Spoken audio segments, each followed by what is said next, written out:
What is it with food in anime that makes it look so delicious? I have watched a lot of different animes where the main selling point was the food, but those others pale in comparison against Campfire Cooking in Another World, because this anime goes into such details with the food, not only with the appearance, because of the appearance alone is magnificent, but no, not with the ingredients, the preparation, everything that has to the setup with the everything magnificent, so much so that I swear that every single time that I finish watching an episode, I immediately a hunger for food. I could have eaten just before I started watching one of these episodes, and I get hungry all over again. That is how delicious this anime makes the food looks. And I crave to try one of these dishes in real life. Now, luckily, yes, these are actually real dishes that you can cook or maybe find a restaurant that can make it. But you can quickly find on YouTube or different streaming services, Twitter or whatever, a ton of videos of people taking those dishes and preparing them in real life, posting step by step, posting the list of ingredients, even mimicking the exact motions as our main character does in the anime. So I want to take at least one day to dedicate to make one of those dishes, because yes, it's going to be a whole hassle having to go to different stores to round up the ingredients, and maybe I might not get it right the first time, so I have to have some backup food inside the fridge in case it doesn't work out. But I want to dedicate at least one day to challenge myself into cooking one of those dishes, because that's just how delicious it makes it all look.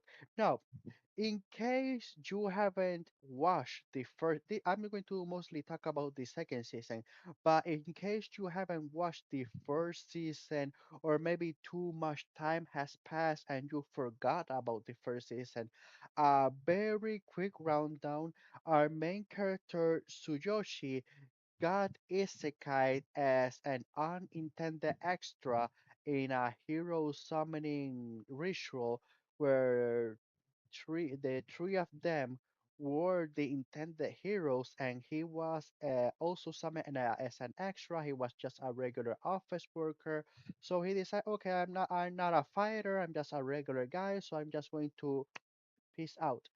So he just started on his solo journey, finds out that he has a skill to pretty much an online store where he can just simply put in money, and he can either summon ingredients from his own original world, or he can buy already cooked food. He mostly decides to buy ingredients and prepare the food himself, which is fantastic. And he unintendedly caught the attention of a farmer that fell in love with his food, and he said, okay, let's make a deal. You cook it, I hunt it.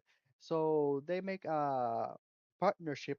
The farmer is just a very demanding with his food. And that is a quick setup. Yeah, he got during the first season he got another familiar. He made a contract with another monster, the slime, and he made a lot of uh, acquaintances along his journeys, including the attention of a couple of goddesses. And that's mostly the first season. Honestly, it wasn't. plot heavy. It was mostly a slice of life, adventuring here and there throughout the kingdom, hunting, cooking, entering a couple of dungeons here and there. It wasn't plot heavy, but still, I could not take my eyes away from it for a second.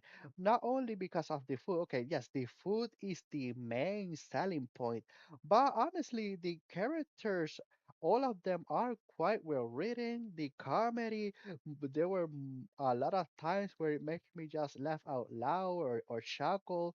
The animation for this type of anime, not only with the cooking, but with the environment and the characters, the animation is quite well done. So that's mostly the first season, and luckily and happily, the second season follows the same way, with the same fantastic characters, the same animation, the exact same high quality food. So there was zero drop off when it comes to quality, and he does make a new a family. He managed to make a new contract with a new familiar, a small dragon, and he managed to also caught the attention of more gods. One of them, I'm not going. He's pretty much there in the image.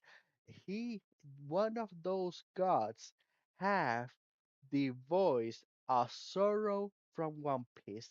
You can recognize it immediately. That's a voice that is very hard not to recognize. So if you're a One Piece Sorrow fan, well, here is another one of his projects. Now, one, I would not say negative, but one thing that I was kind of feeling frustrated with is that our main character, he has the blessing of all of these other gods.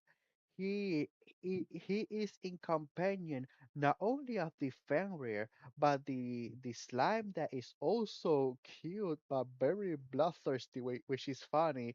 But also the small dragon, he's small but very strong. So our main character is technically OP, but uh, I say technically because he's not like he's super strong that he can just one shot an opponent. Mostly because I would say he's kinda OP because of all of the company that he has around him.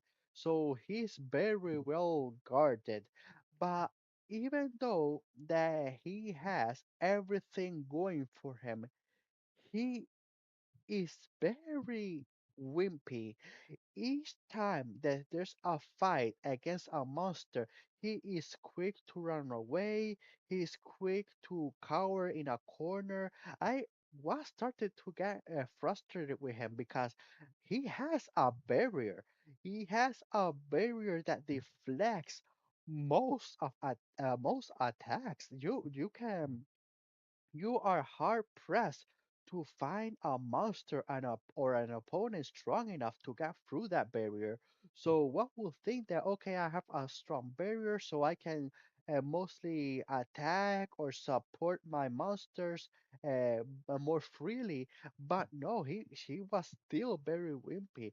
But when my frustration was starting to get to a boiling point, I noticed that in the second half of the second season, he there was a change because he started to get, yes, he was still fighting in a very, let's say, uncool sort of way, but he was participating more. He wasn't running away as quickly. He was standing his ground. So I think that from what I saw from the second half of the second season, in the third season onwards, maybe he will stop being so overly wimpy. I know that he is not used to fighting against monsters and all everything like that, but I'm happy that at least It was very slowly, but I'm happy that at least he's starting to get there and starting to get used to it. And let me see if there's anything more that I can say about this second season.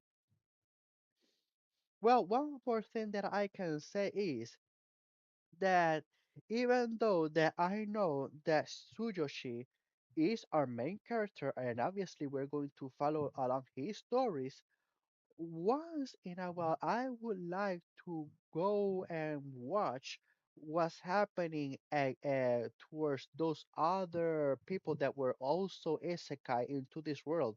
Because in the entirety of the second season, we only saw them briefly at the end of one episode where they were camping in a forest and they were complaining about how awful the food tastes, and that's it. We don't see them training. We don't see them an adventure of them going to kill the demon lord. I honestly forgot what was the mission that they were brought into this world to. It's usually killing the demon lord, but once in a while, I would like to have a small peek at what's happening with the other heroes. And I think that that's all that I have to say for this anime. So I am going to give this anime a score an 8 out of 10. Let me just give you a warning. I think that you should eat after watching this anime, because if you eat before watching it, you're just going to get hungry and double dip on food and ruin your diet or your figure, whatever, what have you. So watch, in some ways, watch this anime with caution. And that's all that I have for you today. So have a good day, have a good night, wherever you're from, and see you next video.